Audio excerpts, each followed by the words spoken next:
and when this happened, but apparently we've entered the second half of 2026, which is wild, but here we are. So I thought we should do a little mid-year check-in. See what's working, see what's not working, maybe set a couple of intentions for the second half of the year. And while we chat, spoiler alert, I'll be painting this vintage style stamp to turn into a sticker for the August Merricky Mail Club envelope, as well as packing the envelopes for July. So without further ado, let's dive into it. If I had to sum up the first half of 2026, struggling to hit my stride would probably be a good phrase for it. Now, there are a lot of reasons for this. Med complications, a lot of extracurricular events, lack of self-discipline, to name a few. While there have been a lot of things outside of my control this year, I fully own up to the fact that I also just have not been locked in this year. For a while, I kept kind of placing the blame on other things and letting myself slack off a little under the guise of having grace on myself while dealing with some health issues and external struggles. Which, in part, was true. But at some point, we have to remember that life is hard. The life things are still gonna happen and throw some chaos into the mix, and there's really never gonna be a perfectly convenient season for us, so we might as well just make the most of what we're working with. To choose to be disciplined amidst the chaos, and to be fruitful in the field we're in. Anywho, in order to really be fruitful, we need to take stock of where we are right now. To be honest about where we're falling behind and why, to be grateful for the good things, and to look for new opportunities to grow in. So I saw this method for reflection the other day that I thought was really cute, so we're gonna give it a try. It's called the Rose, Thorn, and Bud game. So a rose is a highlight or success or something good going on in your life. A thorn is a challenge or a struggle that you've faced, and a bud is an opportunity you're looking forward to. I have a couple of each I want to share with y'all, and I'd love for you to share some with me down in the comments.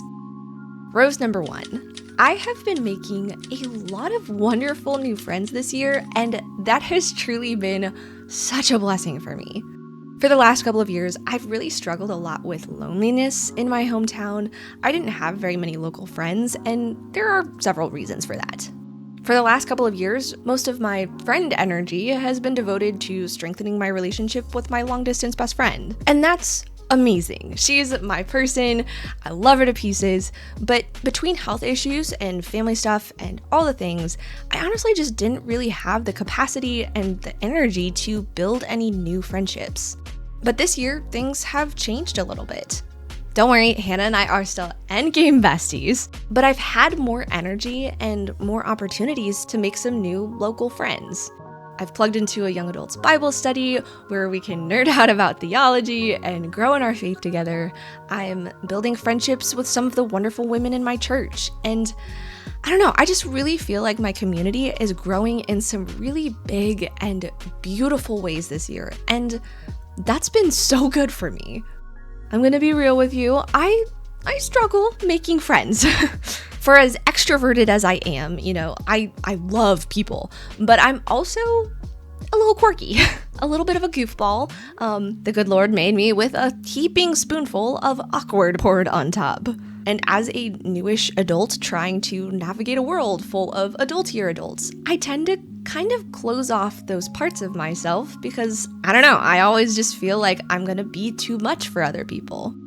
But this year, I'm trying to live more honestly, more unfiltered. And a funny thing started happening when I did that.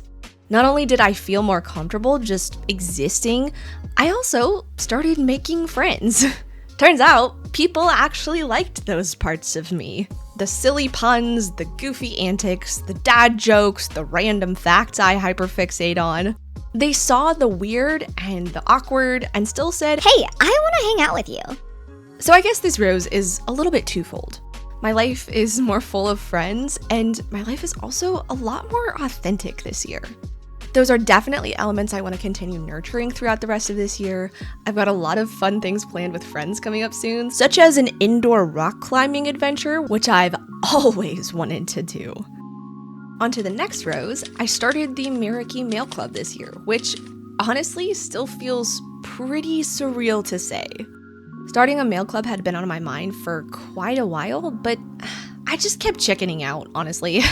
I kept thinking up reason after reason not to, but every single one of those reasons was rooted in the same thing: fear. At the end of the day, I was just afraid that no one would want to join. Afraid that I'd drop a lot of money on startup costs only to make pennies back. Afraid that no one would be able to afford it in the economy right now. But then I started to shift my mindset, to think about all the reasons that I should. Reasons grounded in faith rather than in fear. Ultimately, I started thinking about the why behind it all. So over the past few years, I've been developing this personal project called the Meraki Meadow. Meraki means to do something with soul, creativity, or love, and to put something of yourself into your work. In this meadow, that's the mindset. Living intentionally, living joyfully, living contentedly. Where slow living is the norm and the magic in the mundane is always celebrated. So the deeper I dived into this project, creating new characters and environments, the more that heart and that mindset really started to ingrain itself into my own life. I started to live more slowly. I started to be more present. I started enjoying my job more, started finding that beauty in the everyday. And the more I lived it, the more I wanted to paint it. And that cycle just continues on and on and on and on and on. So along the way, it started to impact my content too. While I did enjoy creating more tutorial-based videos, I realized that wasn't really my passion. So I tried something different. I started making videos for creatives beyond just the visual arts. Videos that took a more holistic approach to creatives rather than just focusing on teaching like one specific technique. Videos that taught you how to bring creativity into every area of your life. Videos that taught creatives how to get through their creative block. Videos that taught creatives how to interact with the internet in a way that actually fuels their creativity. How to live slowly, how to live joyfully. The things I was painting in my illustrations, I wanted to start talking about them too. But the more I talked about slow living and the joy of creativity, I realized that I wanted to offer something even better than a video. Something people could actually hold in their hands. Something that celebrated slow living in a different way. And what's slower than snail mail? I have always loved writing letters to people, and it finally clicked for me that I could do that in my business too. This opportunity felt like one of the most authentic ways to express everything I was sharing with my art and with my videos. So I finally took the leap. I decided to start my Meraki Mail Club. I did the research, counted all the little fees down to how much every single envelope would cost and how much I needed to pay the printer for every sheet of paper I printed on. And in the end, I believed that the cost of not giving it a try would be greater than if I did. So in April, I did sort of a soft launch and was absolutely thrilled to have 17 subscribers. The next couple of months, I had around 20 or 22, and this month, I think I'm at around 25. And you know what? I am having the time of my life. I've been coming up with themes for each month, sometimes based on a character or an idea, and it's just been so much fun. It's been slow growth, but it's been good growth. People have been DMing me or emailing me, sharing how much they love reading the letter or opening the envelope with their families. My little niece has been putting her stickers in a sticker book, which is absolutely adorable. Honestly, if Babybug was the only person on the mailing list every single month, I would absolutely still do it. I'm just so incredibly grateful that fear didn't stop me from shooting my shot. I would be missing out on a truly spectacular blessing if I had. And rose number 3, I've been given the opportunity to collaborate with a brand that I have been dreaming about for quite a few years now. I don't think I'm allowed to share who it is just yet, but be prepared that once I can, this is all I am going to talk about. I had actually reached out to them a couple years ago and got turned down, kindly, of course. But a couple months ago, I got an email from the artist relations manager asking if I was interested in licensing some of my art for an upcoming project. Of course, I very enthusiastically said, yes! And cool things are in the works. I cannot wait to see the final result, and I know for sure y'all are gonna love this one too. Of course, we all know that life isn't just sunshine and rainbows, so let's chat about a couple of thorns from this year. Thorn number 1. I like to call this incident my dark days. So back towards the end of March, I started on a med that was supposed to help kind of reset the nerves in my stomach. Long story short, my doctor thought that I was having pain cues and fullness cues that shouldn't have been triggered, and this medicine would allegedly help my tummy kind of recalculate and get me to feeling a little bit better. However, this medicine is also technically an antidepressant and can have some very negative side effects. Anywho, I decided to give it a try, and for a while, I thought things were going fairly well. My stomach felt a little bit better, and I didn't really think I was noticing any adverse side effects. So we upped the dosage to see if that would kind of clear things up. As the weeks went on, I started having more and more, honestly, crash outs is probably the best term for it. I started having a lot of very tearful episodes, which is not me whatsoever. Crying, though perfectly valid, is not typically how I process my emotions. But I had a lot of stressful things going on at the time. I was also really struggling to sleep, so I just chalked it all up to overwhelm. Slowly but surely, these little crash outs became more frequent, and I started kind of noticing something. Most of the time, I only felt 2 things. Either crushing discouragement or nothing. No joy, no ambition, no nothing. So at this point, we all kind of knew something was wrong and started looking at the timeline of it all. We were pretty confident that the medicine was the culprit, but you can't just stop taking it. It requires a little bit of a taper down process. Now, I'm gonna level with you, those couple of weeks of the medicine at its worst and the taper down process, those were some of the hardest weeks of my life. I am not at all exaggerating, it was bad. I'm very thankful to say that I am back to my full, joyful Allie self, but it was extremely rough there for a bit. I fell so behind on work, I struggled to eat. I was basically a slug on my couch till it was out of my system. Now, even though this was a thorn, I did learn some very important lessons throughout all of this, so let's put a little happy spin on things.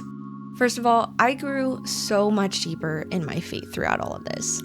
I lost count of how many times I read through Psalm 62 every single day. Over and over again, it says that the Lord is my unshakable refuge. It calls me to pour out my heart to Him, to cling to Him as my only hope.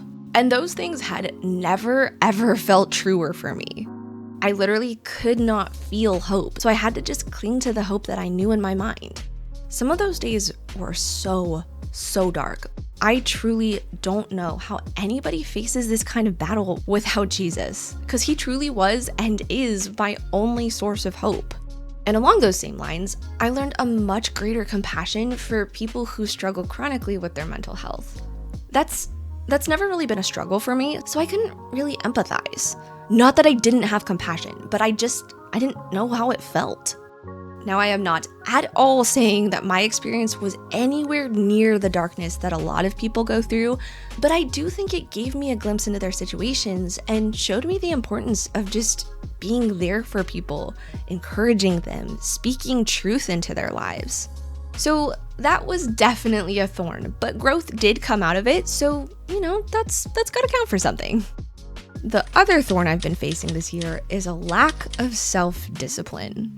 We touched on this a little bit earlier, but I think it would be helpful to dive a little bit deeper. This year did not start off as I'd planned.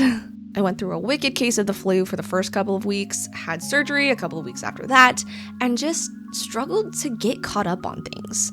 I struggled to get back into my fitness routine. I struggled to get back into my morning routine, struggled to put in the hours and the effort into my career. And to be honest, I never really got back into it all. Were there some extenuating circumstances along the way? Yes. But the cold, hard truth is that I've been making a lot of excuses this year. Just because something is a struggle doesn't give me the excuse not to try. So a few years back, I really started taking fitness and nutrition a lot more seriously.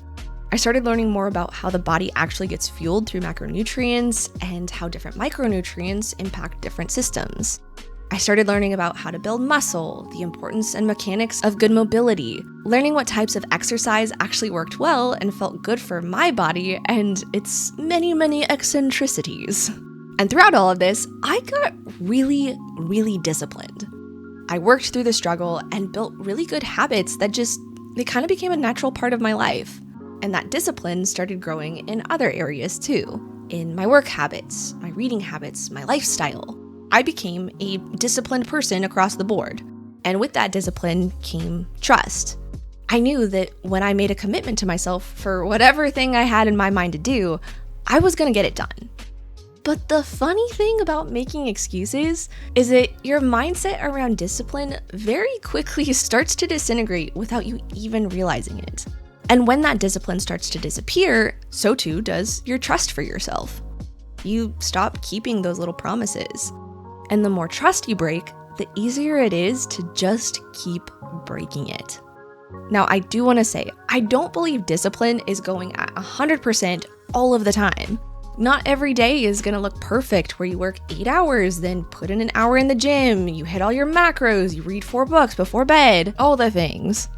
I believe discipline is still taking steps to move the needle even when it's not convenient. Even when it's a struggle, especially when it's a struggle. It's when you say, I don't feel well enough to go to the gym today because I only got a couple of hours of sleep last night, but I still want to move my body, so I'm going to go for a walk. Discipline is saying, I do not feel well enough to stand at my desk and edit a video all afternoon, but I can still sketch out some ideas for my next illustration out on the couch. Discipline is recognizing that we can still have grace on ourselves when circumstances aren't ideal, but that we can also still show up for ourselves in a smaller way. We can still move that needle forward. The reality is, a lot of circumstances this year have not exactly been ideal for me, but it was my choice not to move the needle forward. And the more I chose not to, the easier it was to just not put in my full effort even on the good days. This year, I've been slipping, and you know what? I'm done with that. I want to rebuild my discipline and move that needle forward. I have been blessed with a very beautiful life and a lot of hours in the day, and the Lord deserves for me to be a good steward of those things. So with that hopefulness and ambition in mind, what are the buds? What opportunities am I anticipating in the second half of 2026? Bud number 1, the Marikey Mail Club. I know we already touched on this in the roses section, but I really do believe there is a lot of room to grow and a lot of potential for it in the second half of this year, especially if I put more focus and more effort into it. I'm already taking steps to organize the themes better for each month. I'm putting more effort into marketing it and trying to get more eyeballs on it. And I don't know, I just have a really, really good feeling about it. I truly believe that it matters, that it's making a difference. Obviously, I'm not solving world hunger or curing cancer or anything, but I don't want to underestimate the value of bringing joy into people's lives, of giving them something to look forward to each month. My hope is that I'll be at 50 subscribers by the end of 2026, which feels like an attainable goal. And if you want to help me get there, I would love for you to join the club. Or if you're already a member, it would mean the world to me if you want to pass along the info to someone in your life who you think could really benefit from being a part of it too. Every envelope contains a letter from yours truly, a 4x6-inch print of one of my Marikey Monday sketches, and an additional goodie such as another print, a sticker sheet, etc. For example, the additional goodie in this month's envelope is this little print of Fergus asleep in his library. If coziness, curiosity, and creativity is the vibe that you resonate with, then I would love for you to be a part of this. And bud number 2, my next book. So I knew this was probably going to happen this year, but it kind of snuck up on me.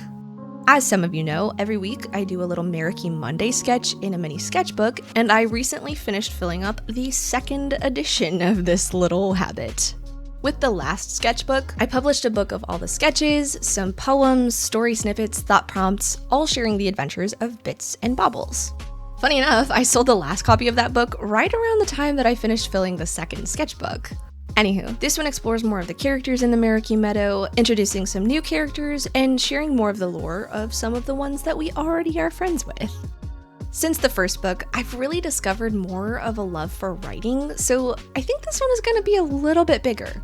It'll still have the same number of sketches as the first one, but I think I'm going to do a little bit more writing for it. I'm currently working on editing the sketches and turning them into digital files, writing some new poems, brainstorming the themes of the book, and of course, I'll have to paint a new cover, which means a new illustration. It's definitely a big undertaking, but I'm taking it one piece at a time, and I really think it's going to be a very special project. My hope is to get it all put together over the summer and early fall, and to run pre-orders around the October-November kind of timeline. So, if you're like me and you start planning Christmas presents for your loved ones in July, maybe keep this book in the back of your mind. I'll definitely be updating y'all on the process as I go, so let me know if you have any questions about the book, or even if you have something particular you'd like to see in it.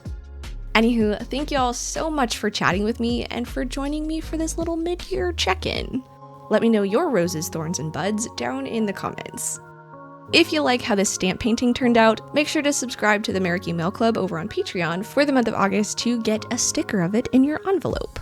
And speaking of Patreon, huge thank you to all of the cozy and curious creatives there for helping to support me on my creative journey.